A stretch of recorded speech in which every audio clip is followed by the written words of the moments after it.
Hey, what's up, guys, and welcome to the NFL Week 12 player pool. Got a slate where no real matchups stand out as far as the games, but there is one particular game that I think that we can exploit that looks like a potential sloppy shootout slash game of the week, and I'll get into it after this.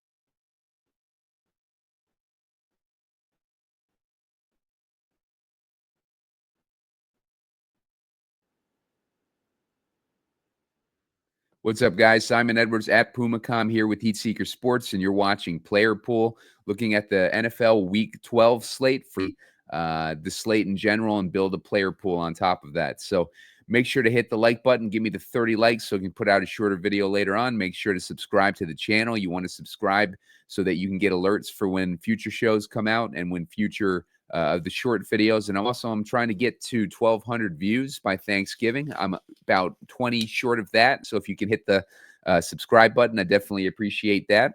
And let's dig into this player pool. So, like I said at the top, it's a week where nothing really stands out as a game of the week.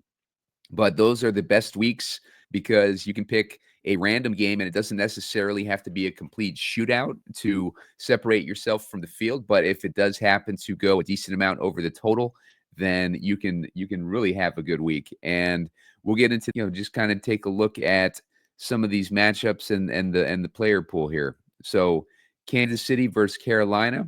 This is the first game I'm going to look at. It's a game where Kansas City, I believe, is like 14-point favorites in this one. They're playing in Carolina. Pat Mahomes, the last time he played a bad defense was against Tampa Bay a couple weeks ago. Take a look at his game log there. He ended up with 24 DraftKings points in that game.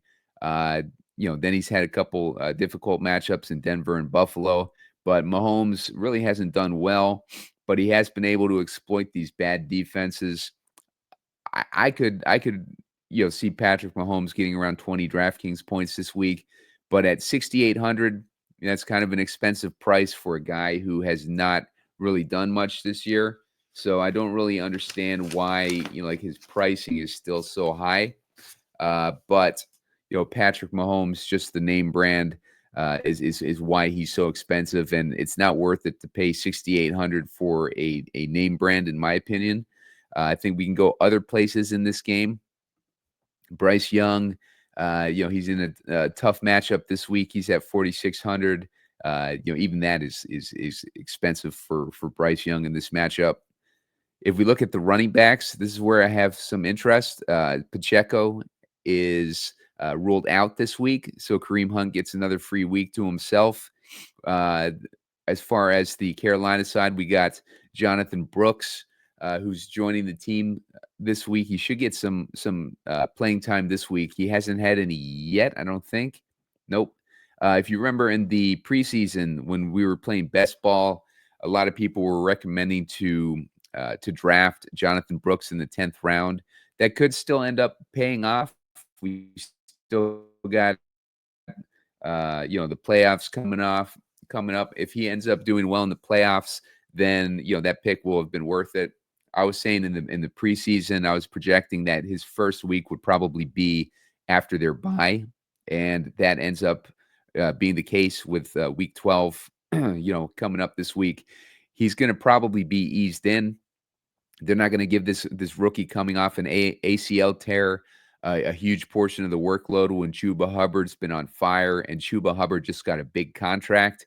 So I would be surprised to see Brooks have any significant workload this season unless it's one of those hot hand situations where he comes in and ends up having a ridiculous tear on his first few carries that gives him some momentum to have a decent game.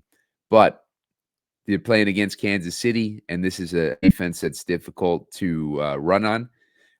Probably one of the best run defenses in the league. They're only allowing 15 DraftKings points a game.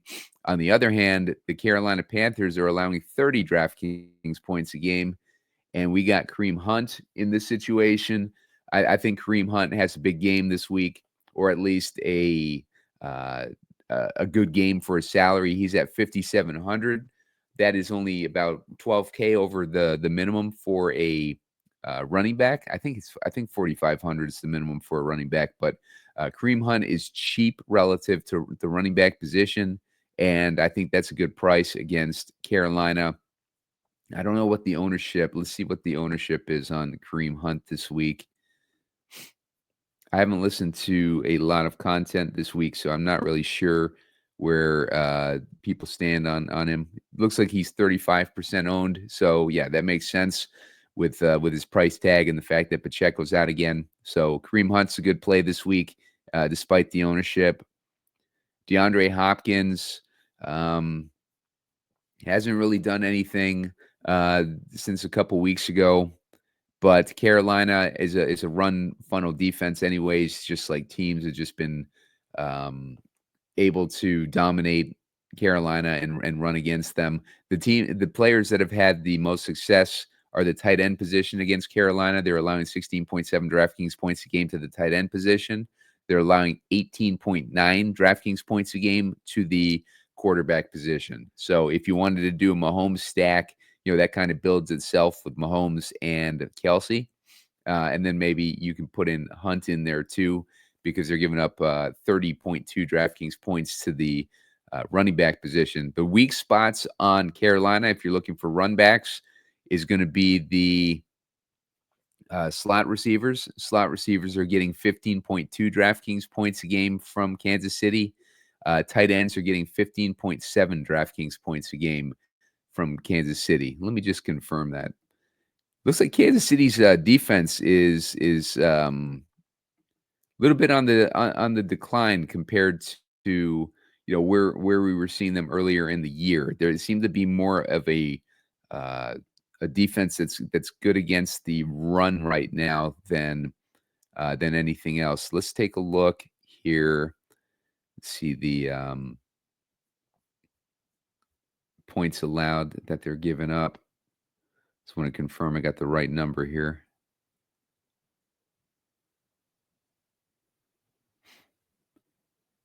Yeah, they are middling against the quarterback position right now.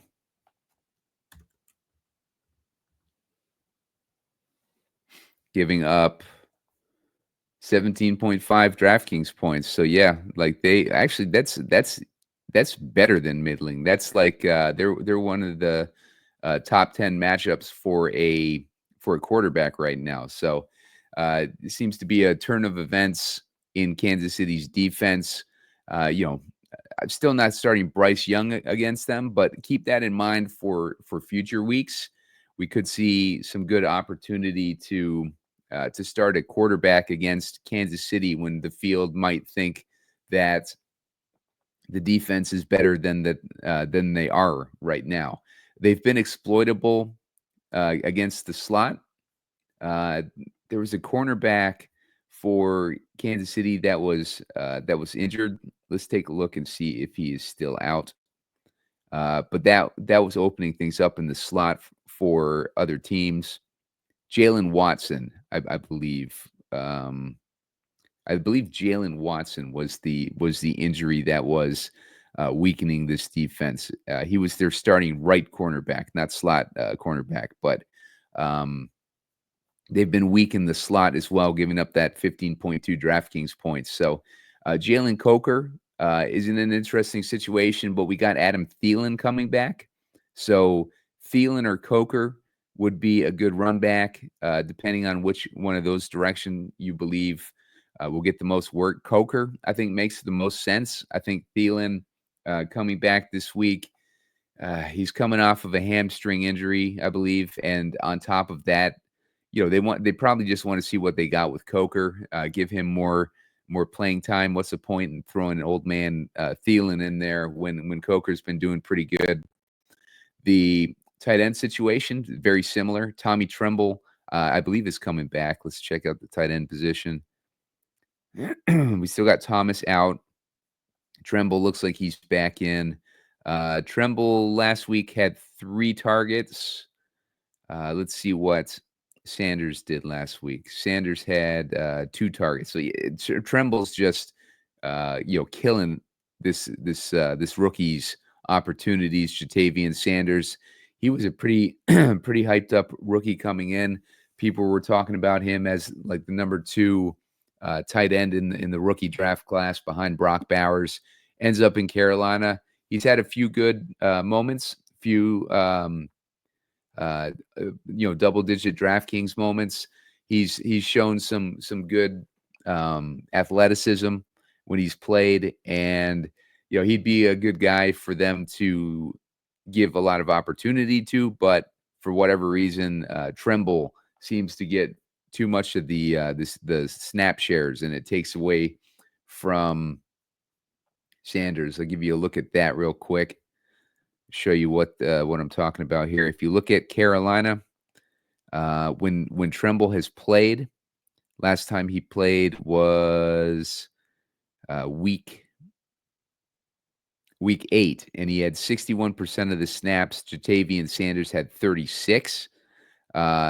Didn't really make a lot of sense for that because Jatavian Sanders had a run of 3 weeks in a row with 74% snap share, and he did pretty good in those weeks. Then Tremble comes back, and Tremble gets the majority of the workload. Then he gets hurt, and then it's Jatavian for another 2 weeks in a row. Tremble coming back is not good for Jatavian Sanders. So maybe that slot receiver on Carolina would be the run back option. That would make sense, and that'd be Coker or Thielen. So it's a little bit muddy there.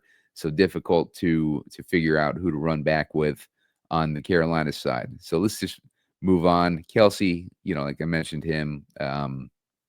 Noah Gray took on a bigger role last week. Kelsey only had 4 targets, 2 receptions, 8 yards against Buffalo. Buffalo's a tougher D, but before that, Kelsey went on a little run. He had 3 20 DraftKings points weeks in a row. So 5,800, that's not bad for even a flex option if you wanted to run a tight end in the flex. All right, let's take a look at Minnesota versus Chicago. This is a game where division rivals, anything can happen. Chicago fired their offensive coordinator a couple weeks ago. Minnesota's got a tough defense. Caleb Williams has struggled this year. They blitz a lot on the Minnesota side. So, Caleb Williams could struggle in that situation. The thing that Minnesota does give up is wide receiver points. They've given up 21 DraftKings points a game to wideouts. So, the one guy that I'm mainly interested in this game, Chicago's a tough matchup. They could end up winning, due to the defense, depending on if Justin Jefferson can get going. They got a very tough cornerback in Chicago. Let's get look at the matchup there. All right, so Chicago.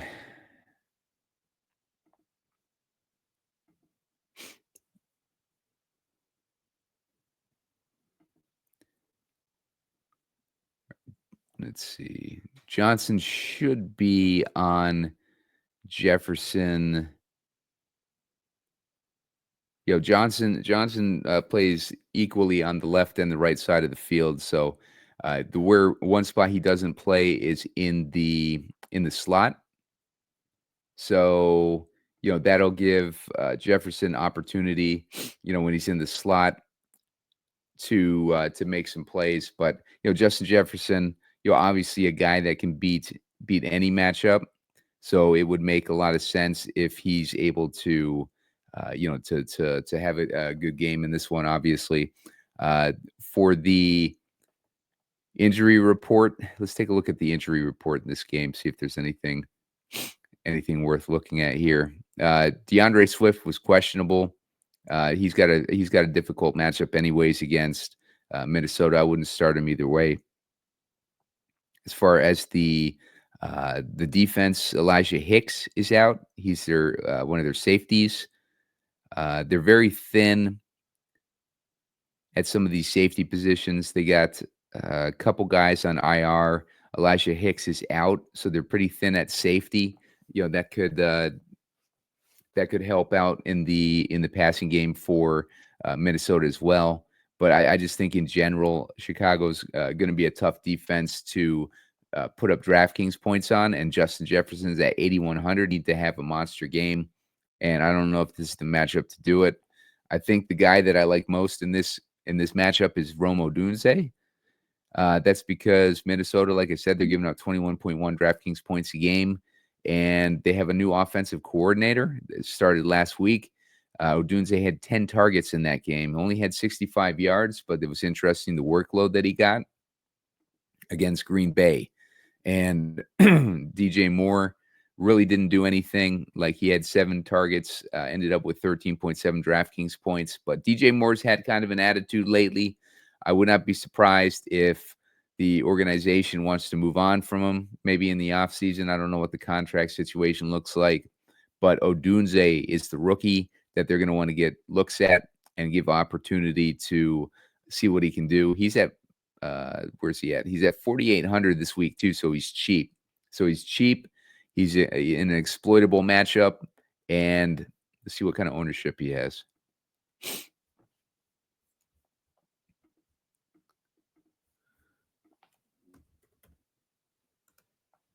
He's got 6.6 ownership, so he's a cheap option for us in the pass wide receivers this week. So keep that in mind. Other than that, Aaron Jones, Chicago's got a tough run D, I believe. They are giving up. No, well, they're not. They're more exploitable in the run. They're giving up 23.2 DraftKings points. That's a middling matchup. Giving up 10.5 to the tight end position and giving up 18.9 to wideouts. I do kind of like Hawkinson this week. Oliver is out, so that's going to give Hawkinson more opportunity. Hawkinson has been eased back in since he came off his ACL tear. And that second week against Jacksonville, he had 9 targets, 8 receptions in that one. There was a tackle in that game where someone lunged at his knees. I was starting Hawkinson that week, and it was a scare. I thought that he was for sure not going to be coming back in the game, but Hawkinson is a beast. He came back in. He only got 3 targets last week though against Tennessee, but maybe we see Hawkinson kind of have his an opportunity for a breakout game with Darnold potentially struggling against this defense. So Hawkinson, I like him at 4,200. That's pretty cheap for Hawkinson. He's been 47, 48 the last couple weeks. So 4,200 is a good price for Hawkinson against a team that's given up middling DraftKings points to the tight end. All right, let's check out the next game. Sorry about my voice, guys. I'm a little bit sick. Got a kid in elementary school. Let's see. Next game is Tennessee versus Houston. Not really interested in this game either. It's a division game, which makes it interesting. But Tennessee hasn't really shown too much, and Stroud's been struggling, and this is a tough pass defense. So just really not much that I'm interested in with this game. I think on the Tennessee side, you can make a case for some of the passing game weapons. If you liked Ridley, Houston's giving up 21.2 DraftKings points a game to the wideout position. If you like the slot, Nick Westbrook-Akine, Houston is giving up 17 DraftKings points a game to the slot position, and they're giving up 17.5 to the quarterback.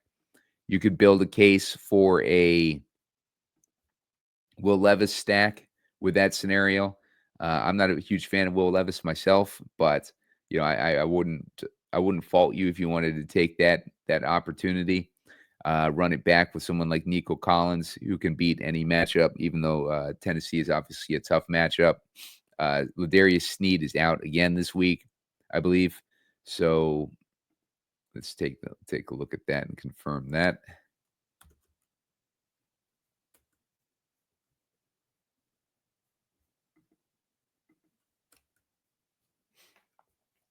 Let's see.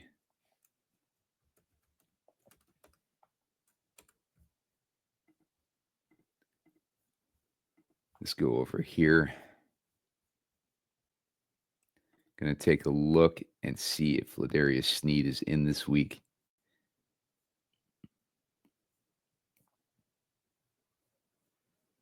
Sneed is still on IR. So, yeah, so this is good for he's been on IR, and Tennessee's pass defense has still been good, but that eases things up for Nico Collins a little bit. If you wanted to run back, if you wanted to stack that Tennessee game, I wouldn't go there myself, but it's a division game, so anything can happen. I'm not a fan of Joe Mixon either in this matchup. They're giving up 22 DraftKings points a game to the running back position. Looking at Mixon, he's 8K. He's getting too expensive, and he's been definitely paying off. He had 40 DraftKings points against Dallas, but Dallas was a really bad run defense. If we ended up getting a 17, 19 point game out of him, then he would not pay off. But he's had like 4 games over or close to 30 DraftKings points. So you don't need to take him out of your player pool. I just think I like other running backs better this week. Let's go to Indy versus Detroit. Looking at Jared Goff in a good matchup against Indy. Let's look at the DraftKings points here. Detroit is getting 17.8 DraftKings points a game from the Indianapolis defense. They're getting 23.7 DraftKings points a game for the running backs. So the running backs are in a good matchup. And then Sam Laporta would be the other good matchup, 14.8 DraftKings points a game to the tight end position. On the Indy side, Detroit has a lot of cornerbacks out this week. So this is something that I think is interesting if you're looking at Anthony Richardson. Terrion Arnold is out. Ennis Rakestraw is out. Mosley is another interesting one. He's questionable.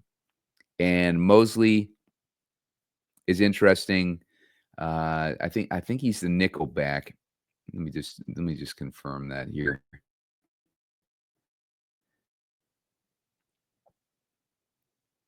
Looking at the Detroit Lions, if you're looking at these injuries on the Detroit Lions, it's always important to look at these injuries because you got Mosley who's banged up. Look at all these guys on IR on Detroit's defense. They got so many dudes on IR, like their defense is really thin. And that could set up opportunities in the middle of the field, especially with all these linebackers banged up. And this is why I like a guy like Josh Downs potentially this week. Josh Downs, has the general matchup advantage with Detroit just being horrible against slot receivers this year. They're giving up 16.9 DraftKings points a game. They're one of the worst defenders against the slot. And then you got Anthony Richardson on top of it. We look at Anthony Richardson here. Had the big week last week. He was getting back to his roots, running the ball a lot more. Let's see how many attempts. He had 10 attempts last week. A couple weeks ago, he had 14 attempts, but he'd really been under, that 10 attempt mark throughout the season. They were trying to develop him more as a passer. We're in a situation here now with Richardson where they can still win the division. The division is not locked up by Houston by any means. I think with that win against the Jets last week, Richardson set up the team to to be deep in that playoff hunt. Houston. Did Houston win last week? Yeah, Houston won against Dallas last week. So, Indy was super close. Like they're close in that race. I think they're only a game or two behind Houston. So, they're just going to let Anthony Richardson do his thing at this point. And at 5,600, we've seen his upside. I don't hate Richardson this week, and I don't hate stacking him with Downs. I just think that that's going to be the clearest matchup advantage. You could run it back with Gibbs or Montgomery, depending on which of those guys you prefer. You could even put Laporta in a run back situation. I'm not a huge fan of Amon-Ra this week. I think this is a game where Detroit could control it with the run game, and maybe we see Anthony Richardson and Josh Downs playing from behind situation. But Jameson Williams is another guy who has a good matchup this week. There was a nugget from Rich Rebar. Let me find it real quick on Jameson Williams that made me like him a lot this week. Let's see, where's that at? Jameson. All right, so since he's been back, he's had about 20% of the target share. He's averaging a team high 2.74 yards per route against cover 3, which is the defense that Indy runs. And so that's going to set him up with a decent opportunity to have a big game. Shout out to Rich Rebar for that cover 3 nugget. Jameson Williams last week had 6 targets. He had 5 targets the week before that. Seems like they're trying to, get him back involved. Those are the 2 weeks he's coming off of suspension for PED violation. But prior to that, he wasn't doing anything since week 2, basically. So don't be surprised to see Jameson Williams as another potential one of those run back guys that we could have if we want to have a Richardson stack against this defense. He's got a good opportunity. Down St. Brown, really not too interested in St. Brown. He had that big week last week, but 8,300 for his price tag. He's going to need to have another week like that. Let's go to New England versus Miami. This is another game that has some interest. It's Drake May has been playing pretty well. He's had a few weeks where he's come close to 20 or crossed 20 DraftKings points, and now he's in a matchup against Miami. Miami's been mainly a run funnel defense because they've just been so bad.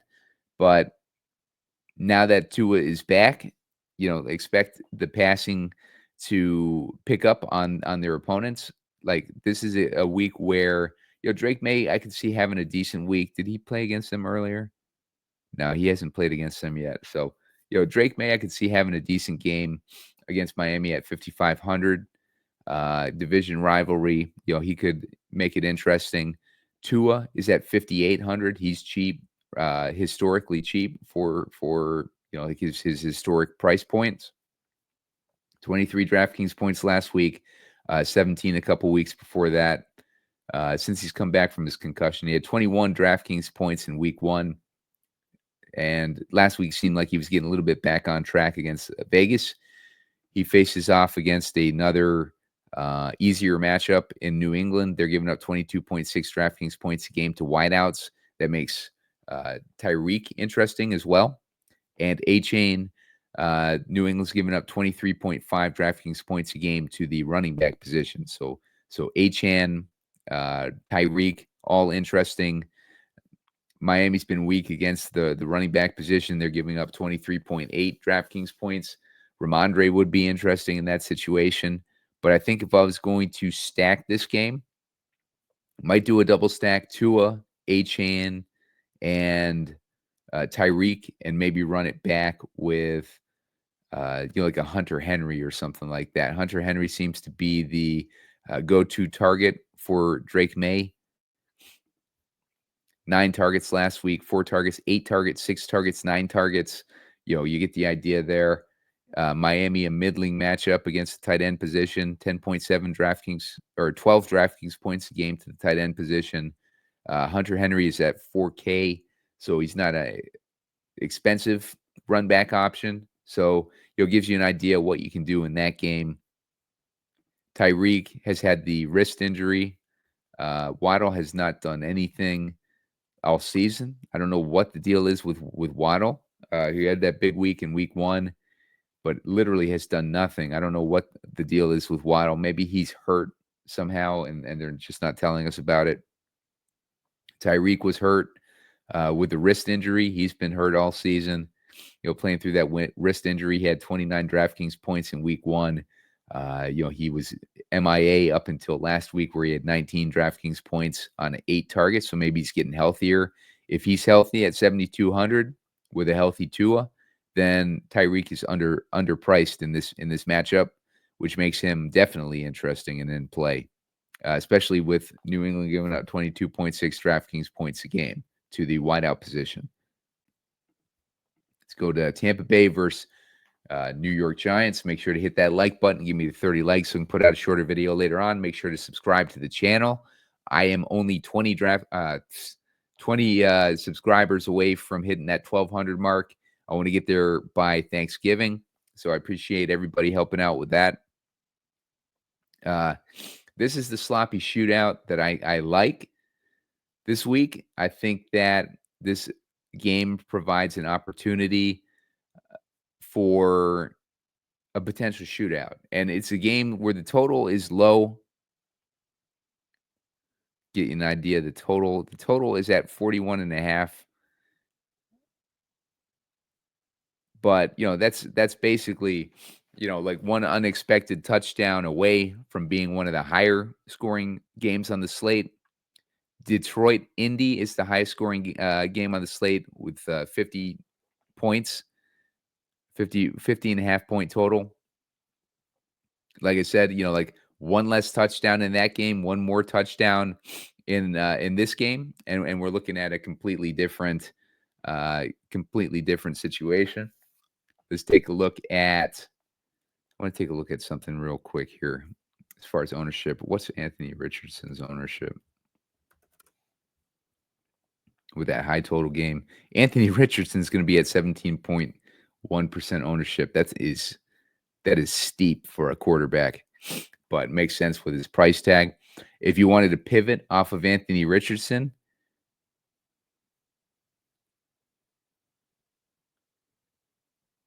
Tommy DeVito is at 4K, and he comes into this matchup.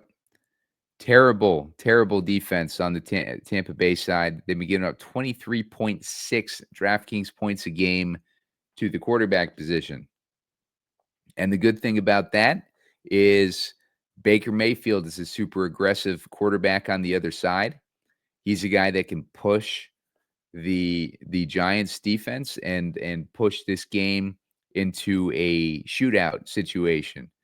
Baker Mayfield, if he's passing aggressively in this one, utilizing Otten and Mike Evans, Giants have been good against the tight end position, but Cade Otten is basically Chris Godwin right now. So the Giants, I think, are definitely going to have an exploitable defense, especially with Baker Mayfield at the quarterback position and the way that he's been playing this year. They are a team that can, like put New York behind by a few scores, and then New York is passing to try to make up that ground. That's been the situation with Tampa Bay this year. And Tampa Bay's defense is so bad that the worst quarterbacks have been, exploiting it. So if we look at some of the opponents that Tampa Bay has had, looking at Pat Mahomes had his best week. Pat Mahomes has been horrible this year as far as putting up fantasy points. Kirk Cousins had I believe 2 monster weeks against Tampa Bay this year, and he's been like a kind of a middling quarterback. Um, you've had just about every quarterback has had a big game except for Bo Nix, but that was in week 3. So Bo Nix really hadn't found his stride yet. But every other quarterback, look at these point totals in these games: 37-20, 20-16 against Detroit. That's not a high score. They lost to Denver 7-26. So Bo Nix did have a big game against them. It's just the Tampa Bay, that was one of the few games that they couldn't score points. 33-16, they beat Philly. They lost to Atlanta 30-36. They beat New Orleans 51-27. They lost to Baltimore 41-31. They lost to Atlanta 26-31. They lost to Kansas City 24-30, and then they lost last week to San Francisco 20-23. So a lot of high totals that they've been facing this week. Tommy DeVito is up at 4K. Tommy DeVito against a bad defense last year. You saw him against Washington. Washington was a bad defense last year. He put up 246 yards and 3 touchdowns.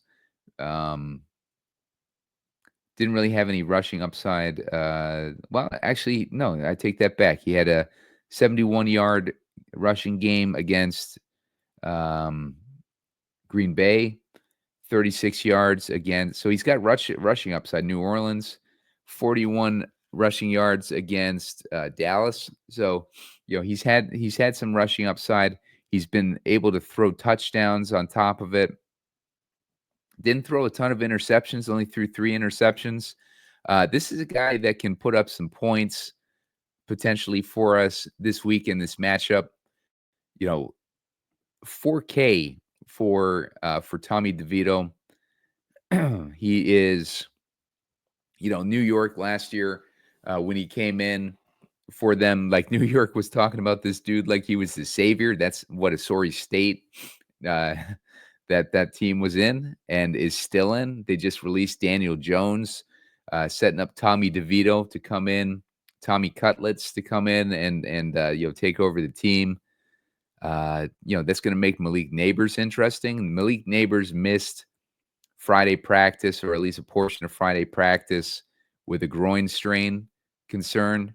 So that is concerning. But if Cutlets and Neighbors find a connection, we could see one of these higher scoring weeks against Tampa Bay, a defense that is giving up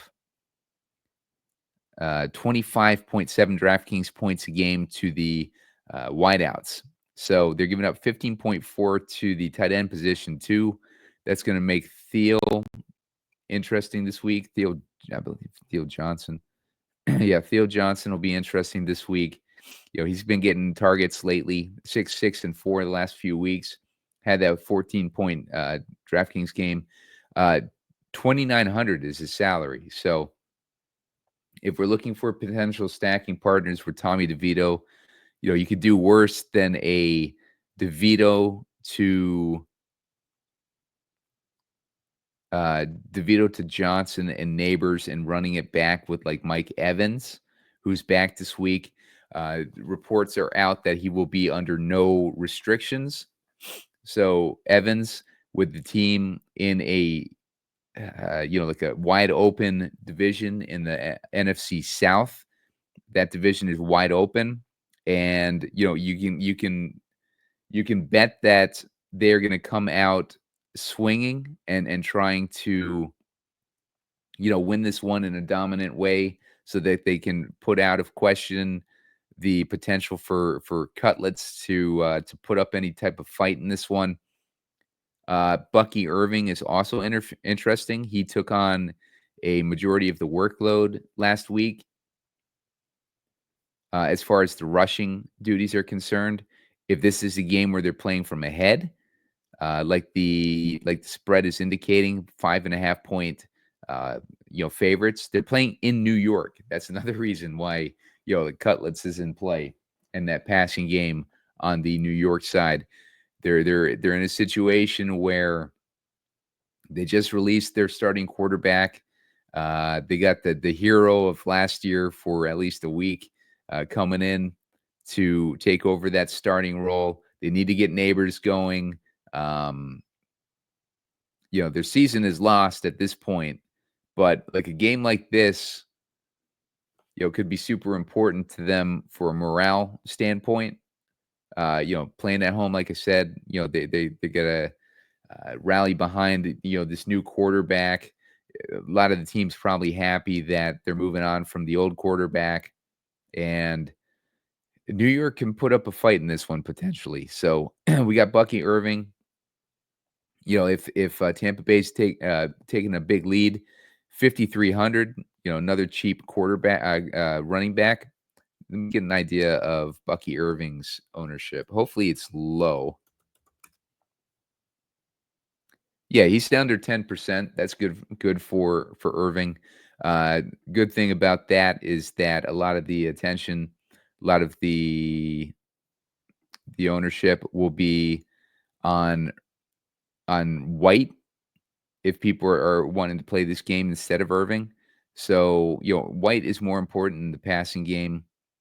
7 targets last week, six last few weeks, but he's probably going to be a little less involved with Evans back, and that might give the majority of the snaps over to Irving on top of it. So I like Irving this week. I think that Irving has an opportunity to have a breakout game in this matchup, and just a bunch of pieces that are like, even Tracy is good. Tracy gets a lot of targets. Or a decent amount. He had 6 targets a few weeks ago.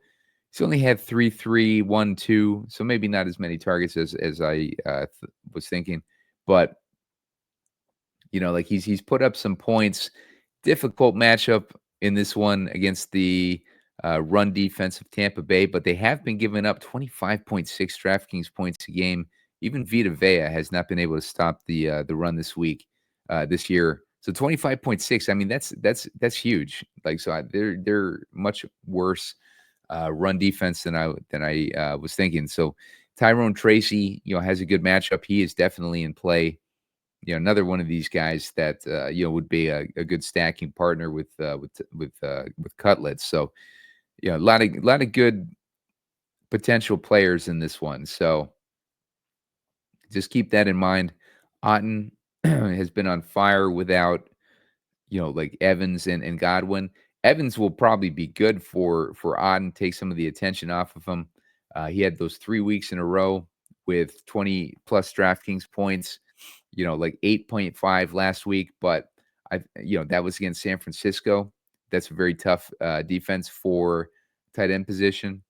But I could see Otten having a big game, especially with Evans back. So Otten, another run back option. I think this game could go over the total and be an interesting one and a cheap one for us to stack, especially in a week where nothing really stands out. All right, let's move on to Dallas versus Washington. A lot of people are on Jaden Daniels this week. I'm not really into that play. I think I would pivot to Brian Robinson. They are giving up 27 DraftKings points a game to the running back position. That makes me like Brian Robinson playing at home in Washington. I think Jaden Daniels could get them kick-started. One thing that's going to be interesting for Terry McLaurin is Trayvon Diggs is out, and that was who McLaurin would have been facing off against. They both play on the opposing sides of the field for a majority. They don't really move around. So Terry McLaurin was going to be set to face Trayvon Diggs, but Diggs is out. So McLaurin's going to have a clean matchup, and that's going to set him up to have a decent game. If you did want to stack somebody with Jaden Daniels on the other side, Dallas has been weak on the other side of the field, which sets up Noah Brown to have a decent game. Noah Brown is at 4,200. He's still cheap. He's been getting targets recently, 7 targets, 6 targets, 6 targets. Problem with this offense is like same thing that we see all the time with Cliff Kingsbury offenses. They start the season hot and then they just fizzle. And that is what has happened. Because of that, Jaden Daniels is getting taken out of the Rookie of the Year conversation, or he's not getting taken out, but he's losing ground in the Rookie of the Year conversation to Bo Nix, who's been coming on. We'll talk about him in the next game. But, Jaden Daniels needs to get something going if he wants to be in that conversation. This would be like a matchup to do it. Let's see, Jaden Daniels is looking at a 10% ownership on him. Not a huge fan of him this week, though. He's still expensive at $7K. I think that we can find more value for someone who can do more for our lineups than paying $7K for Jaden Daniels this week. Could be famous last words, but in a game where they should win handily against just a terrible Dallas team. Dallas really doesn't have anything to hang their hat on. They're Cooper Rush, the backup quarterback. The Washington defense has been playing well. Washington's defense, it's been shutting down the passing game recently, whereas Dallas has been a sieve. So, I can see Washington winning this one handily. That's why I like Brian Robinson as the pivot here. Let me get a look at his ownership. He's even high owned at 28%. So, Brian Robinson, I like him a lot in this matchup, regardless of that. I think the running backs are pretty straightforward this week. That's why I think we're seeing all this high ownership on the guys I like. But it gives you an idea there. Ferguson is out on the tight end side for Dallas. That is where Washington's middling against the tight end. So that's like the one, vulnerability in the defense. But that would put Schoonmaker and Span Ford in play. You can take your pick on those guys. They're both 2,500. Schoonmaker was the one who was getting the most work last week.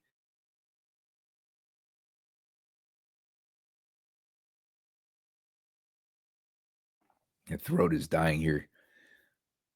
All right, so let's move on to the defenses. Like Commanders would be an interesting defense this week against this Cowboys team. Let's move on to the next game. Denver versus Vegas. I like Bo Nix this week. Bo Nix has been pretty good. He's shown massive upside a couple weeks, like in that 30-point range, which I like about him this week. As far as his matchup against Vegas, they've been giving up 18.8 DraftKings points a game to the quarterback position, but it's been interesting in Vegas because they haven't given up a whole lot to wideouts, despite what they're giving up to the quarterback position. They've given up only 11.3 to wideouts and 12.1 to the slot and 17.1 to the tight end. So that's where they've been the weakest. They've also been giving up 24.9 to running backs. So there's really, like, as far as a stacking partner for Bo Nix, you could run him naked this week. 6,300. You could run him naked. I think people are going to force in Courtland Sutton, but Courtland Sutton does not have a good matchup.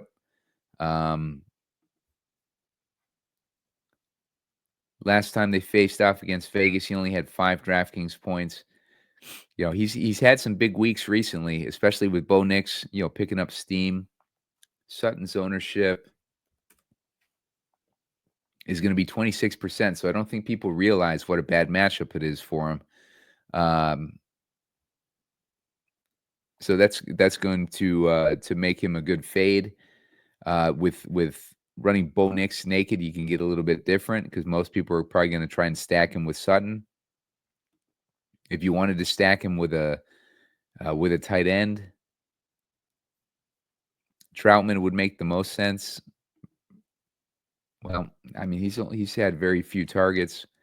I probably just wouldn't stack him. I'd run him naked. I wouldn't even try to force anything here. If I was going to stack him with anyone, maybe Javonte Williams.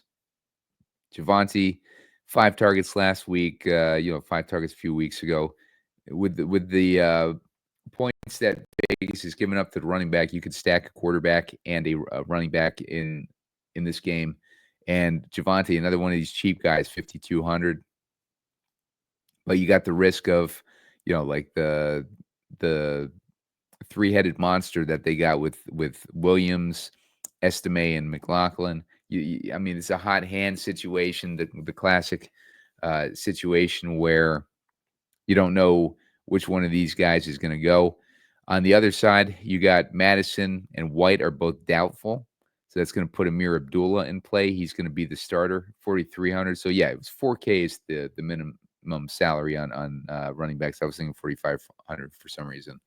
But Amir Abdullah is 4,300. He's had moments throughout his career, which would make him interesting. I just don't like him in this matchup against Denver. Denver's only giving up, they're giving up 22.4. That's a middling matchup. But I just don't know how much usage he's going to get. But I mean, he might make an interesting play at 4,300. I'd keep him in your player pool if you're doing mass multi this week.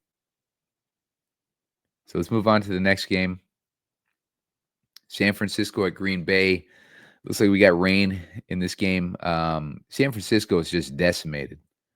Let's look over at some of their injuries. San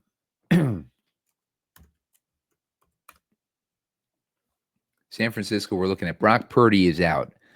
Their center, John Feliciano, is out. Nick Bosa is out. Defensive tackle Kevin Givens is out.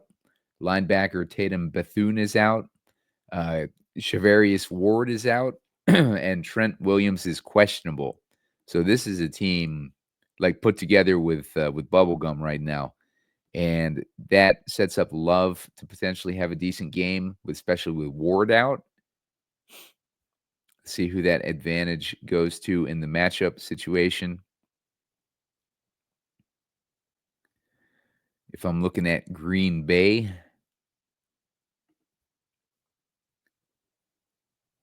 so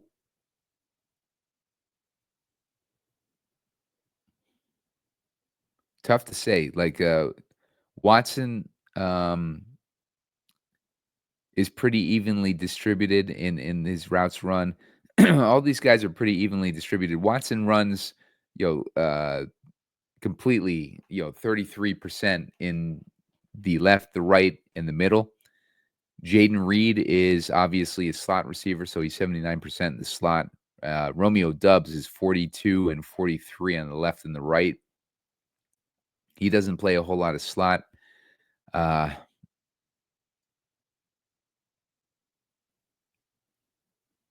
So tough to say where who's going to have the matchup advantage. Looks like Rocky Sin is going to be filling in for Ward. I would assume that he's going to be primarily on the left side of the field, which would match up with Romeo Doubs the most. But Watson also runs 31% of his routes from that side of the field. Watson might be interesting this week.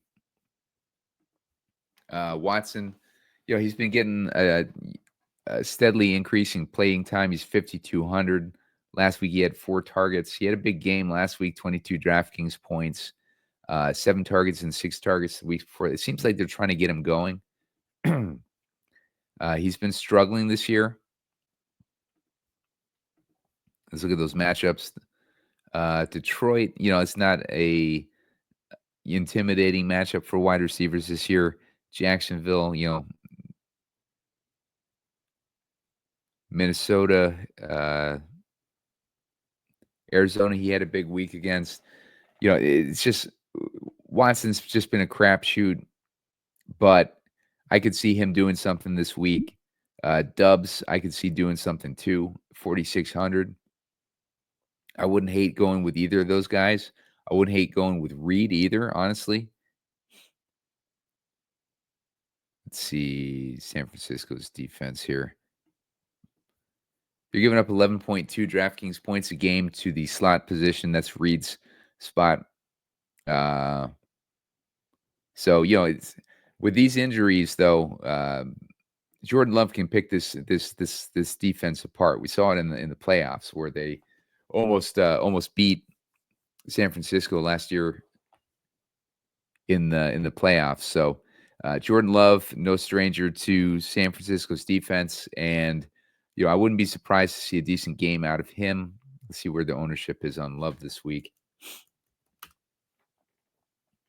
0.5. That's the type of matchup we're looking for. 6,700 salary. So he's going to go way under the field, or way under owned, given the injuries to San Francisco. They're playing at home. It is a weather game. It's going to be rain. Watson will be 1.8% owned, and Dubs will be, a little bit under 10%. So all these guys are under 10% owned. Let's see what Jaden Reed is real quick. Reed under 10% as well.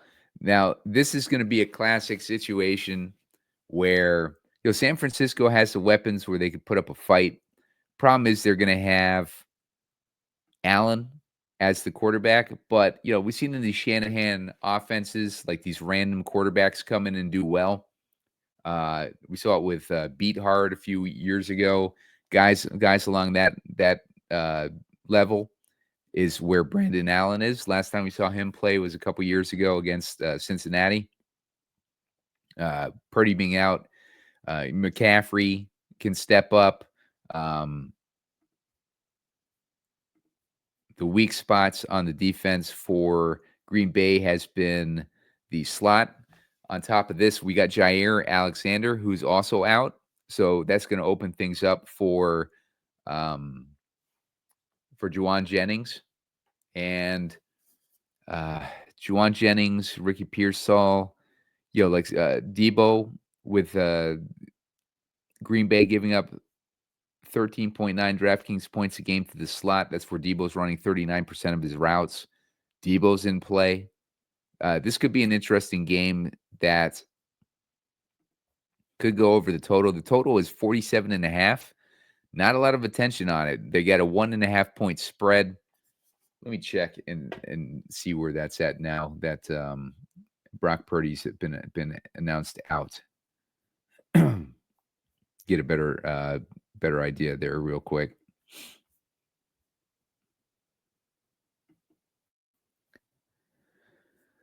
So San Francisco, yeah, it's now a 5.5 point spread with Green Bay as 5.5 point favorites.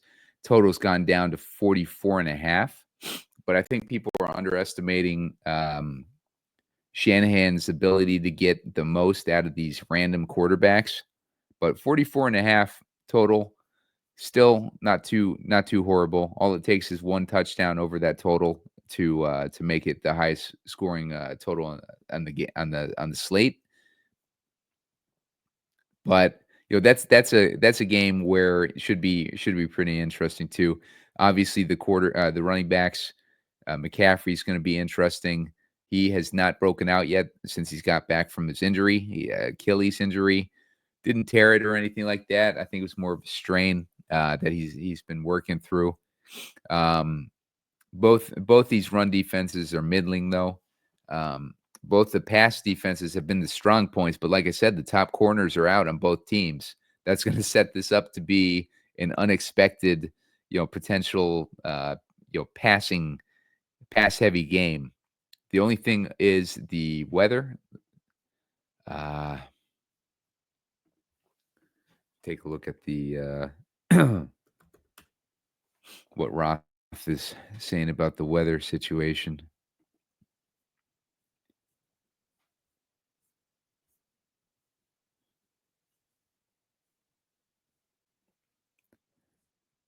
Doesn't look like it's too concerning. Yeah, Kevin Roth, I'm not seeing projecting rain in this one. So This game could be a sneaky shootout type of situation with the way that it's shaping up. Nobody's going to be on it. Let's go to Arizona versus Seattle. This is a game that people will be on. I think people are going to be highly owned on both Kyler Murray and Geno Smith. I mean, these are two quarterbacks that could easily shit the bed. Like, this is a game where people are just expecting it to be a high scoring game. This is the typical game where you see, like everybody getting on, and then it just completely duds out. Let's look at some of these ownership on this game. Geno Smith is at 14%. Kyler Murray's just under 10. Kyler Murray would much better play there. I do like Kenneth Walker. He's close to 20%. Wide receivers. Yeah, Sutton's the highest owned guy on the slate. People just aren't taking into consideration how Vegas has been playing against wide receiver ones. That's an easy fade. Like, Jacoby Myers is the second highest owned guy on the slate. I'm not even considering him this week. And then Calvin Ridley right under that. We talked about him earlier. Smith and Jigba is right under that. He's at about 20%. I do like Smith and Jigba in this matchup. That's about all I like.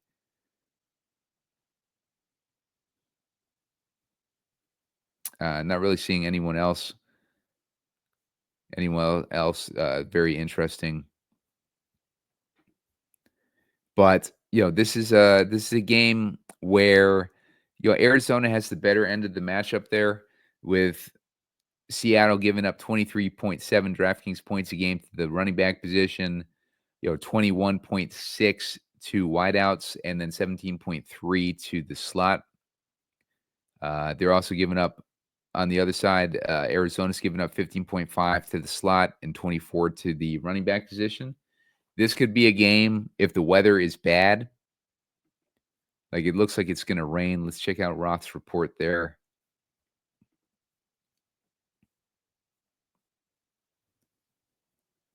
Oh, well, it's in the dome. So I don't know why it's giving us. No, it's not. It's in Seattle. I don't know why he says it's in a dome.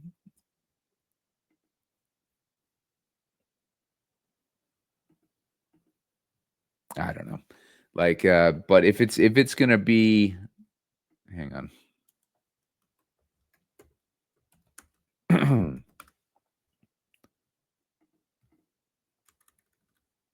Get an idea of the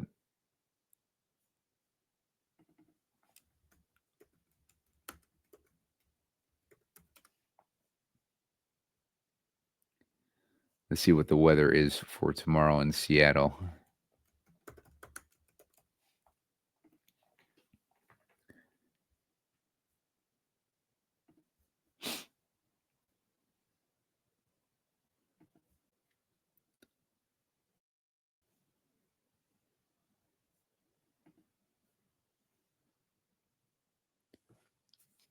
So yeah, it's gonna be potentially raining throughout the day. This is a horrible. This is a horrible. I'm not prepared to look up weather live on the freaking air, but like if there's rain, keep an eye on the rain situation, because if it rains heavily, I could see both these teams like leaning more on their run games. That's what they want to do anyways, at least on the Seattle side. The offensive line's been banged up on the Seattle side, and Walker is they historically they just want to lean on their run game. So I would not be surprised to see Walker get heavily involved and have a huge role in this game. I like him this week. And Connor, like Connor could be what's his ownership?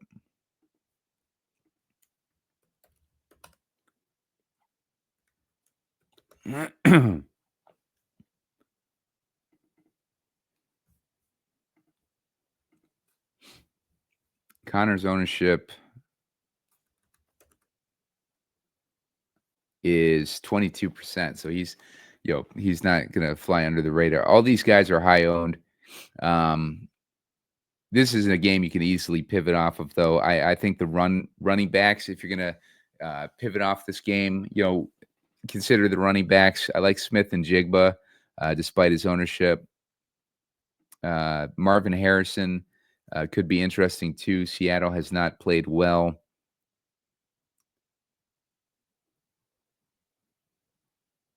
Against wideouts. They're giving out 21.6 DraftKings points a game to the wideout position. So Harrison is in play. I would lean more on the Arizona side. The ownership is on Geno, but I would play more on the Arizona side if I was playing a side on this. I think Murray to Harrison is going to be in play. Maybe running it back with Smith and Jigba. Smith and Jigba has had 2 big weeks in a row, though, so you can expect a lot of attention to be on him. So maybe he's not the best play, but he is cheap at 6,300 relative to how he's been playing. So, that you could definitely stack this game. I just I think it's a game that could easily disappoint, though. So let's move on to building the lineup now.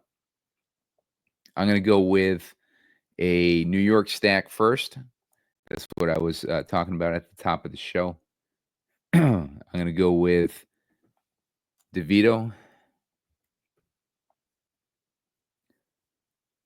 We'll put him in there. I'm going to stack him with Neighbors. I'm going to assume that Neighbors, might be hurt. I'm going to run it with Bucky, and I'm going to put in Evans as my run backs there. So got decent exposure to this game. I'm going to go for my defense next. The Bears are the cheapest team that I like as far as their defense. I do like going up to the Broncos, though. 3,200. I don't think a lot of people are going to be playing the Broncos with Sutton necessarily. And the fact that, there's so much ownership on the passing game for Vegas, which is surprising to me. Let's see what Bauer's ownership is. Bowers is 14%. That's relatively cheap for him. He's probably expensive. 6,300. But I wouldn't hate using Bowers this week. Let's look at another quarterback or running back. Let's get Achane in there. I like Achane this week. He's been pretty solid just in general. For tight end,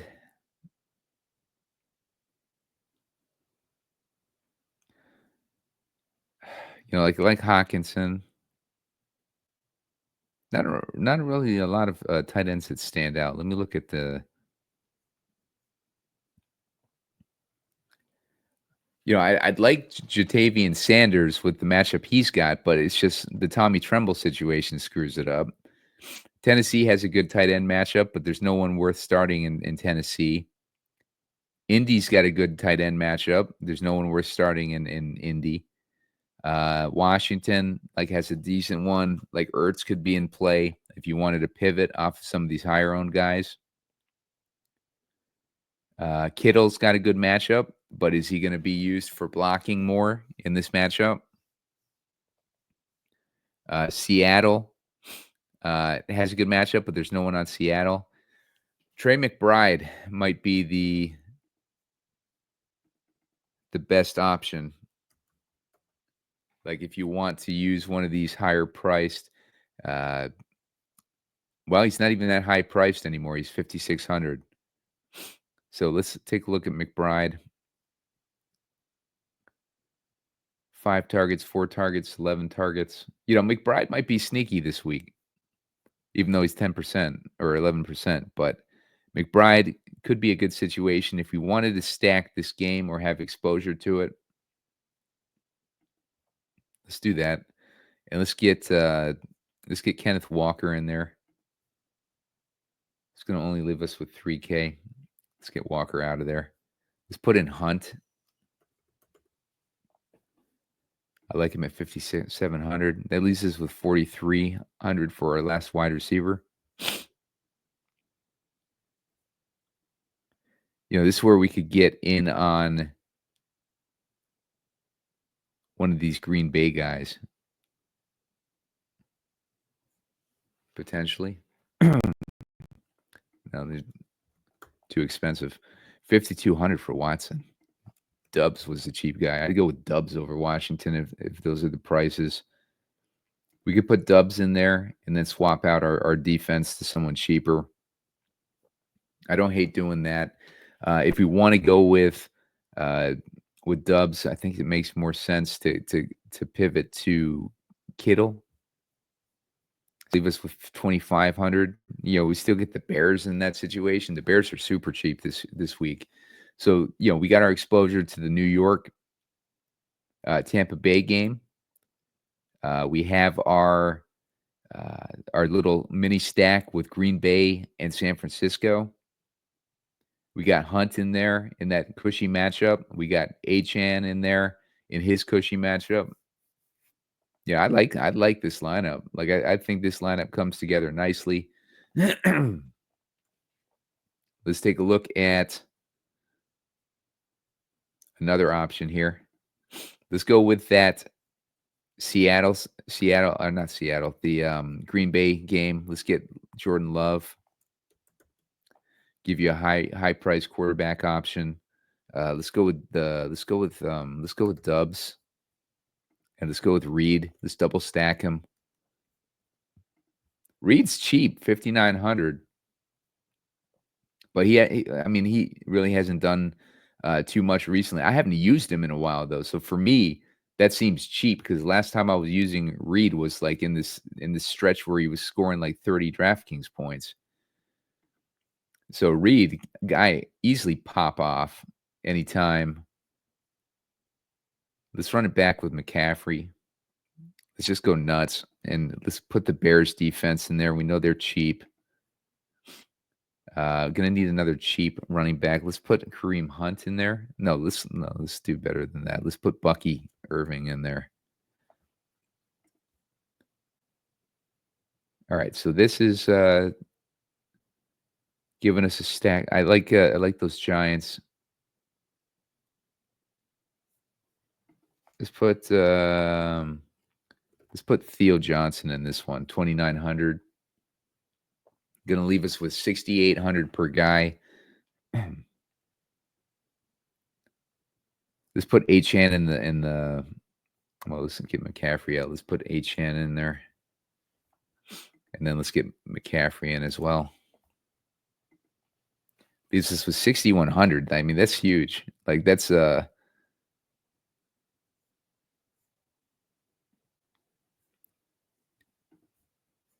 it's going to give us a ton of options. Like Harrison, you could get that Arizona exposure. Williams, the guy I talked about as well. I like his matchup. I don't like Sutton. Ridley, I don't mind. Juwan Jennings, if you want to add another San Francisco guy in there. I don't hate Juwan Jennings this week. Plenty of good options. Like, yeah, I like this. I like this double stack direction. You can swap out Dubs for Watson. Do a variation of this lineup, and then have 5,500. Gives you like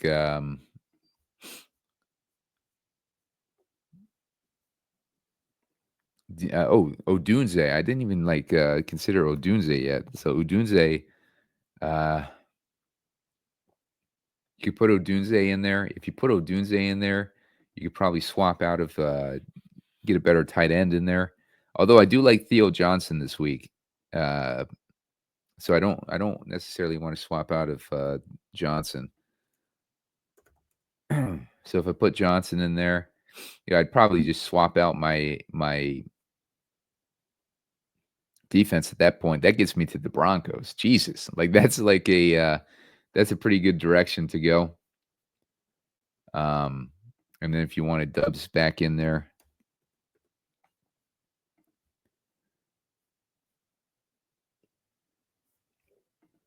what am I missing here with wide receiver?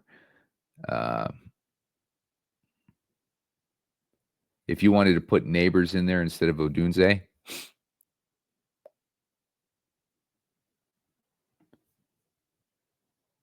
yeah, I can't do that. No, I like how this direction goes. If we wanted to, let's take out Irving and let's put back in that Bears D. Leaves us with 6,600 for our running back. Connor, if you like that direction. Tyrone Tracy is an option. We already got Theo in there. Let's put Tracy in there. Let's take Theo out. And let's look at where that gets us. Same spot, Schultz and those guys. I like Theo direction better. HN and going higher on the defense. But it gives you an idea of some direction, like some games that'll be low owned that I like. And make sure to hit that like button and give me the 30 likes and put out a shorter video later on. Make sure to subscribe to the channel. Looking for 1,200 subscribers. Only need about 20 to get there. Appreciate the help with that. And good luck, guys.